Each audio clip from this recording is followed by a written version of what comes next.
Praise the lord. ఈరోజు కీర్తనల గ్రంథం 45వ అధ్యాయాన్ని చదువుకుందాం. నా హృదయం ఓ మంచి విషయంతో పొంగి పొర్లుతూ ఉంది. నేను చెప్పేది రాజును గురించిన కావ్యం. నా నాలుక త్వరగా వ్రాసేవాడి కలం లాంటిది. మనుషులందరికంటే నీవు ఉత్తముడవు. నీ పెదవుల మీద దయ పోయబడి ఉంది. అందుచేత దేవుడు నీకు ప్రసాదించిన ఆశీస్సులు శాశ్వతమైనవి. బలాఢ్యుడా, నీ కత్తి పట్టుకో, నీ ప్రకాశము ప్రతాపము ధరించుకో.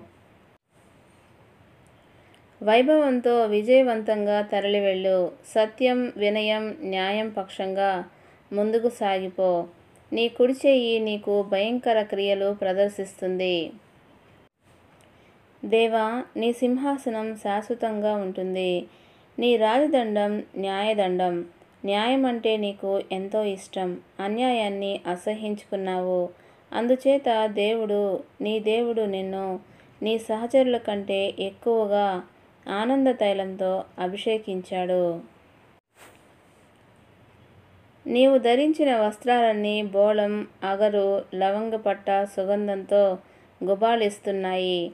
దంతంతో కట్టిన భవనాలలో నుంచి తంతివాద్యాల వాదనం నీకు ఆనందం కలిగిస్తుంది. ఘనత వహించిన నీ పరివారంలో రాజుల కుమార్తెలు ఉన్నారు.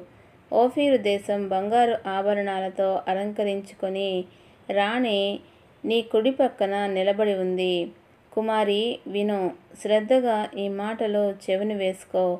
నీ సొంత ప్రజలను, నీ పుట్టింటిని మర్చిపో.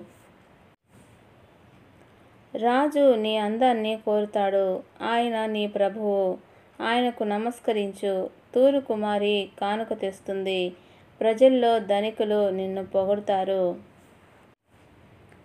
అంతఃపురంలో రాజకుమారి వైభవం సంపూర్ణమైనది. ఆమె ధరించిన వస్త్రాలు బంగారంతో బుట్ట వేసినవి. ఆమె వస్త్రాలంకారం వివిధమైన రంగులు కలది. ఆమెను రాజు దగ్గరికి తీసుకువస్తారు. ఆమె వెంట ఆమె కన్యలైన చెలికత్తెలు కూడా నీ దగ్గరికి వస్తారు. ఆనందంతో ఉత్సాహంతో వారు వస్తారు. రాజభవనంలో ప్రవేశిస్తారు. నీ పూర్వీకుల స్థానంలోనే నీ కుమారులుంటారు. లోకమంతటా వారిని యువరాజులుగా నీవు నియమిస్తావు. తరతరాలు నీ పేరును స్మరించేలా చేస్తాను కనుక లోక జనాలు నిన్ను శాశ్వతంగా స్తుతిస్తాయి.